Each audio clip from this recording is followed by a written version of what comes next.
Replaced Democratic Labour Party Senator Tricia Watson resigns from the DLP.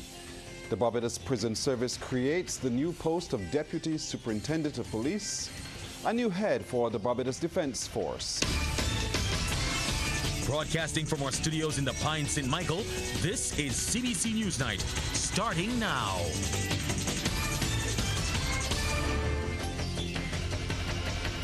Good evening, I'm Pearson Bowen.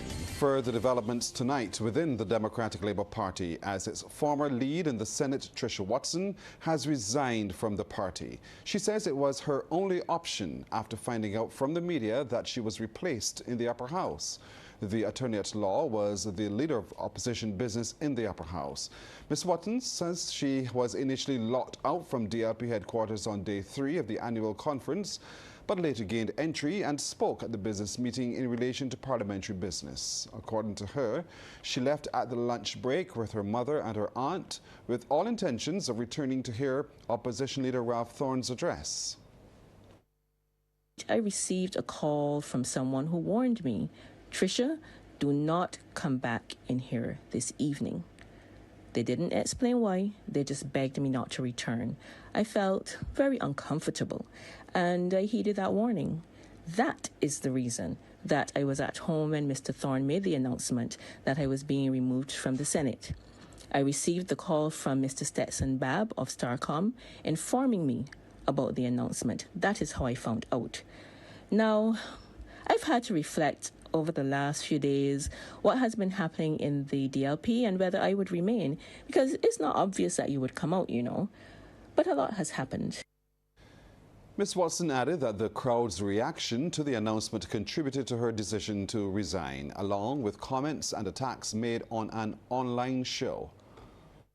Imagine if I had been there, quite possibly with my elderly mother, in that hostile crowd. That's the party. That is the Democratic Labour Party. And I can't imagine why I would want to remain in that situation. I've thought about it long and hard. I cannot remain in a party that is happy to behave in that way. That is their values. And I certainly don't subscribe to that kind of treatment of people. In addition to that, I had to listen yesterday to Mr. Thorne say that he prefers a younger man to a woman in her 50s. He mightn't have put it that way, but that's what it is. The former long-standing and well-known DLP member Irene Sandiford Garner, as well as chair of the Women's League, Stacia Brown, have also resigned from the party. Meanwhile, opposition leader Ralph Thorne has been defending the decision to deny entry to some DLP members who wanted to attend the party's annual conference at the headquarters last Sunday. He did so during a media conference today, where he addressed that and other matters. What we did on Sunday, we did to preserve the party. We did to preserve an annual conference. You do not come to an annual conference and behave like the people who went to the United States Capitol and try to take it off. You don't do that. You just simply don't do that. So that is a crisis we had to avert. Well, focusing his attention on national issues, Mr. Thorne also outlined a four-pronged approach to dealing with the crime situation in Barbados, which he describes as brazen. It includes the military, utilizing the Barbados Defence Force to work with the police, legislative measures with the introduction of anti-gang legislation, socio-economic initiatives, particularly creating jobs, as well as a cultural focus returning to Barbadian morals. In addition to crime, the cost of living remains a matter of serious concern for the opposition leader, who highlighted the need for Barbadians to pay less for electricity. High electricity rates are at the heart of inflation in this country. Everybody uses electricity, and if we're going to have electricity rates that are too high, it would indicate to me, everybody's using it, it would indicate to me that high electricity rates are contributing towards inflation, and I say unjust inflation. We're in a country in which solar power is easily available, cheap, and we're still paying high electricity rates. There's some problem. There is some problem in this country with electricity generation. Why can it not be cheaper? It needs to be cheaper. A new post of Deputy Superintendent of Prison is among several vacancies the authorities are seeking to fill at the Barbados Prison Service. This was revealed as the institution boosted its ranks with more than a dozen recruits. Anesta Henry has the details. The Barbados Prison Service is in search of a Deputy Superintendent of Prison. Permanent Secretary in the Ministry of Home Affairs, Yvette Goddard, made the revelation at the prison's passing out parade for Recruit Intake 1 2024. She says the new post is one of several to be filled at Dodds prisons. In February this year, management of the prison service sought permission from the ministry to find a suitable person who will in effect be the second in command at the institution. That person will be responsible for human resource matters. Ms. Goddard says the ministry continues to address staffing within the prison service. Staffing always provides challenges for any organization. Therefore, we as a ministry continue to address this important area for the organization by focusing on these areas: security of tenure for prison officers, and we've had 14 appointments within the last year, and there are another 54 in the pipeline. Promotions, there are additional civilian posts created that are to be filled, and these are dietitian, dentists, some clerical officers, and teachers to facilitate rehabilitative programs, and also the post of Deputy Superintendent of Prison. The service is welcoming 15 new officers into its ranks. Dignitaries, relatives, and friends gathered to congratulate and wish the new officers well as they showed off their drill and marching skills. Superintendent of Prison, DeCarlo Payne, says management of the service takes a zero-tolerance approach to all forms of corruption. Whether it's on the job or your personal and private lives, guard your integrity jealously. Make positive decisions that reflects professionalism at all times. Also remembering that this is the age of technology and cell phones, and you will be always under public scrutiny. Nicholas Wilson was awarded the Best Recruit title. Anesta Henry, CBC News. From September, the Barbados Defence Force and the Barbados Coast Guard will see some major leadership changes. Wendy Burt tells us a number of promotions of rank and positions will be forthcoming. As of September 18th, the Barbados Defence Force will have new leadership. Notice of the changes has been given in the official gazette. It says the President has approved the appointment of Lieutenant Colonel Carlos Lovell, military advisor to the Chief of Staff on contract, to the post of Chief of Staff. Staff advisor to the Chief of Staff, Mark Peterson, is to be promoted to the rank of Captain Navy and will serve as Deputy Chief of Staff. Lieutenant Commander Ryan Allen and Lieutenant Commander Derek Brathwaite are being elevated to the rank of Commander. Brathwaite takes up the post of Commanding Officer of the Barbados Coast Guard. The President also gave approval to the promotion of Major Julia Dabrio to Lieutenant Colonel and Commanding Officer of the Barbados Regiment. Wendy Burt, CBC News. Well, coming up, the Environment Minister wants illegal dumpers publicly shamed. Minister of the Environment, National Beautification and the Blue and Green Economy, Adrian Ford, says those caught dumping illegally should be shamed publicly. He was speaking during the prize-giving ceremony for the National Tree Planting Project Parish Home Garden Competition at the National Botanical Gardens. He says the issue of illegal dumping is a destructive act that serves to damage the biodiversity and contribute to the pollution of Barbados' green spaces. Mr. Ford highlighted a recent video of a man disposing of old beds and mattresses, making the rounds on social media. Getting it right involves us saying an absolute abhorrent no to anthropogenic behaviors of Barbadians. I am saying no to the person, and I'm raising my voice in Eist, my right flag, because I right flag in it today. And against those persons who continue to throw everything in the gullies from old beds back down to the fridges and all the other places, the buck waste. When it's not that, it's the malodorous waste, dead animals, All these things going into our ecosystems and our gullies and destroying them. Further calls on the public to be the watchdogs of society and to become camera police to shame and blame those who continue to destroy Barbados.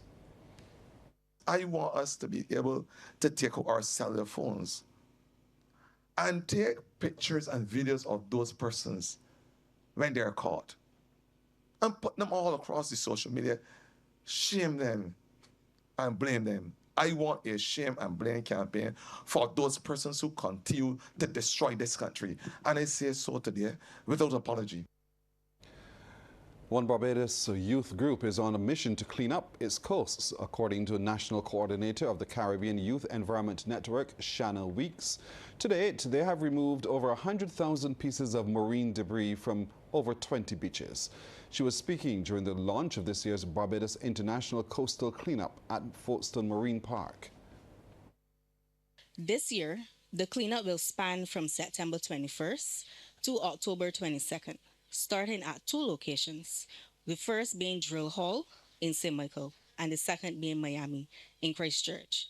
Cleanups will be held every Saturday and Sunday at 6:30 a.m. We encourage everyone, whether you're a part of a civic organization, a service group, or just someone who loves our beaches, to join us. Rally your friends and families, and let's work together to protect our environment. Meanwhile, the Minister of the Environment, National Beautification and the Blue and Green Economy, Adrian Ford, lauds the youth group for ensuring Barbados is clean for generations to come and urges them to continue to advocate for change. It is known across the world that because of our anthropogenic behaviors, that which is something that I frown upon as minister, that our oceans are exposed to millions and millions of tons of plastics and other garbage every single year, exposed, causing damaging effects on our coral reefs, on our marine life, from the phytoplankton back to the zooplankton. Flora and fauna, as we know it, all destroyed because of our behaviors. Buoyed by the untapped tourism potential in the parish of St. Andrew, one local organization is working to promote the parish for locals and visitors. The St. Andrew Community Development Commission says the parish possesses several tourism aspects, including nature, heritage and ecotourism. Co-founder and director Selina King says these must be brought to the fore. The organization was set up to empower communities through tourism initiatives. St. Andrew is not only just beautiful, but we have a lot of character, we have beautiful people, we have a very good hospitality, and we have lots of scenery, sights and sounds. And we really want a person to come in and embrace that. And our commission does that. Well, a major cleanup at the Foul Bay Beach in St. Philip last weekend has been described as the start of a development plan for the parish. This from organizers of the event, the Miami-based Barbadian MAP family. Trevor Thorpe reports.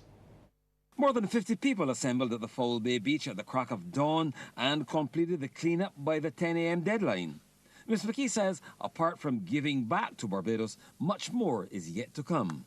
She says the beach cleanup initiative will set the tone for the bigger picture, which will touch St. Philip's youth, beginning with St. Philip South. I am very big on the youth, right, and helping youth really in terms of education and leadership. So that would be an area for sure that I know that I would be interested in delving into.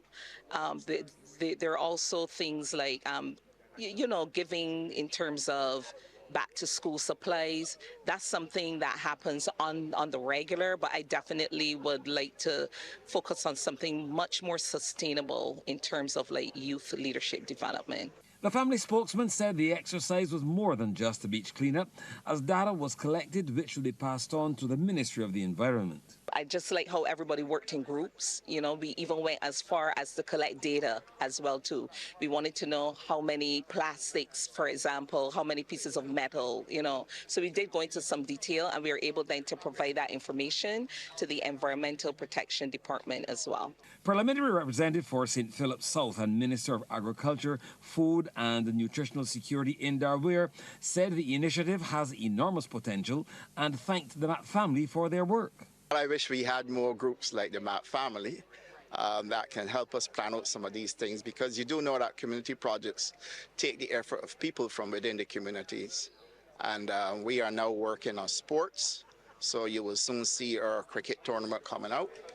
And then we are also going to be working with the churches as well. There are lots of things across the communities in St. Philip South that we have targeted, and we will roll out one by one by one. Our next move is the cricket, and then we get into independence celebrations. And of course, you do know that we do a lot across St. Philip South for independence. Island tours, a business meeting, and the farewell dinner are the remaining items on the Matt family's agenda. The visit will end next Saturday. Trevor Thorpe, CBC News. Former Commonwealth Secretary-General and international statesman Sir Shridath Ramphal has passed away at the age of 95. His death was announced by family in a statement.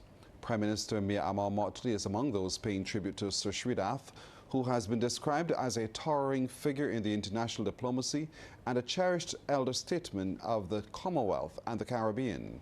Ms. Motley says if ever we needed a definition of the term global citizen, a look at the resume of Sir Shridath would be all that is required. She says he was born in Guyana but left a formidable footprint in virtually every nation of his region. According to Ms. Motley, Sir Shridath, the longest-serving Commonwealth Secretary-General, also had the distinction of being Assistant Attorney General of the West Indies Federation. She says he also had the admiration of late South African freedom fighter and President Nelson Mandela for waging the fight against apartheid on the global stage. She's extended condolences on behalf of the government and the people of Barbados to his family and friends.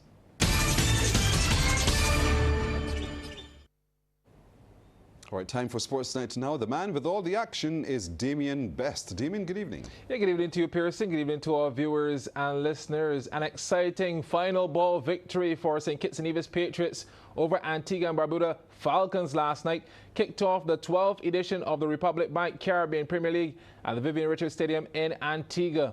Sent into bat, the newly established franchise, the Falcons, posted 163 for 4 from their 20 overs, led by an unbeaten 50 from Joel Andrew and 43 from Farkar Zaman. Now, in reply, the Patriots struggled but claimed the season's first win when they reached the target on 164 for 9 off the final delivery. Kyle Mears, named player of the match, led with 39, while Shamar Springer took 4 for 29. Well, the Falcons are back in action tonight as they're currently taking on the Ghana Amazon Warriors again in Antigua. Falcons are batting, and after 6 overs, there were moments ago 61 for 1. It's live on MCTV Sports Match Channel 310. Now, from tomorrow, the CPL matches will also be aired tape delayed on CBC TV8. Well, West Indies Limited Overs head coach Darren Sammy says he has seen good signs from the Caribbean side following their T20 series win over South Africa. However, Sammy says in order to work on the ultimate goal of becoming a championship team, there are certain areas that still need consistency. He says that is what they will be looking to implement over the next 12 months, leading up to the next T20 World Cup in Sri Lanka and India in 2026. Well, up next for the Windies will be a home series against England from October 31st to November 17th. It will include 3 one-dayers and 5 T20 internationals. Well, West Indies women captain Hayley Matthews says she is excited to see what her team will bring to the table at the upcoming ICC T20 World Cup in United Arab Emirates. The team was announced last evening and includes Barbados batter Deandra Doughton, who had announced her return after spending 2 years in surprise retirement. Doughton was named as one of 3 changes to the 15-member squad. Matthews talked about the team after last evening's CPL final victory for her Barbados Royals team. Well, that is the first half in sports. We'll be back a bit later on with more action. Pearson, it's back over to you. Damien, thank you. We'll be right back after this break with the business report.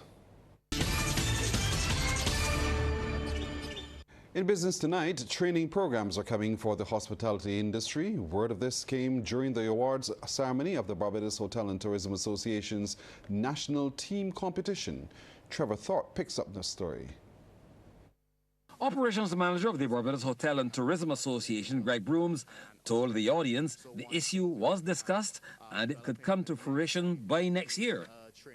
The competition, coming as it did, should set the tone for the upcoming Food and Rum Festival 2024, and it brought out the best in the participants. One of the things we're looking at developing for next time is a training program that is an adjunct to our student membership program, where we could focus on developing not only the culinary skills but also the success skills, so public speaking, teamwork, management, all these different skills that would create a well-rounded professional.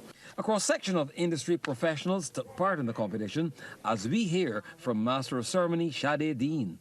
In first place, I don't have a drum, but I'll try, is Ronaldo Joseph from Seabreeze Beach House.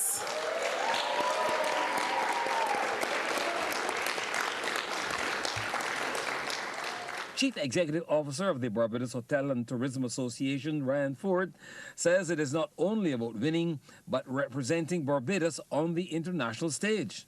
He said Barbados won gold in 2019, and this year the aim is to continue that legacy. You carry the hopes and dreams of our nation with you.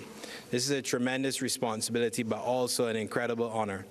You will have the opportunity to showcase not only your individual talent, but the essence of Barbadian culture and cuisine on an international stage. To everyone who competed, know that your journey does not end here. Every competition is a stepping stone to growth and improvement.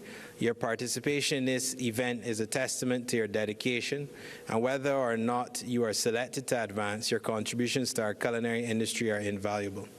The CEO said the national team competition is more than just results. It's about fostering relationships, celebrating our unique culinary heritage, and inspiring each other to achieve greatness. You all represent the future of Barbadian cuisine, and I have no doubt that our future is bright.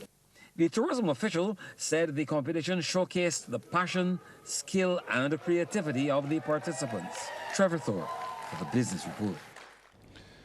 All right, time now for tonight's trading report.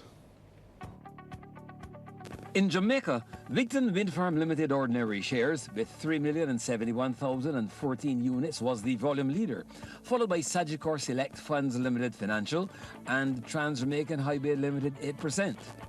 In Trinidad and Tobago, Massey Holdings Limited was the volume leader, with 814,734 shares changing hands for a value of Trinidad and Tobago $2,851,562.44, followed by Grace Kennedy Limited. And here in Barbados, no securities traded today on the regular market. That's tonight's business report. After this break, we'll take a look at the weather with Carrie-Ann O'Neill. In the forecast for tomorrow, the sun is expected to rise at 5:47 and will set at 10 minutes past 6. Now, the first high tide, that's expected at 1:42 in the early morning, the first low at 8:40 a.m. The seas, smooth to moderate in open water with swells peaking at 1.5 meters. The winds, they're coming in from the east, southeast to the east, and they're peaking at 20 kilometers per hour. For us here in Barbados tonight, we are expecting a mix of clear and cloudy skies, some showers, and a very slight chance of some isolated thunderstorms. Over the next 3 days, a weak trough system is expected to maintain occasionally cloudy skies along with showers. That's Saturday and Sunday. By Monday, that tropical wave now at 45 degrees west. It's expected to maintain cloudy skies, showers, rain, gusty winds, and thunderstorms.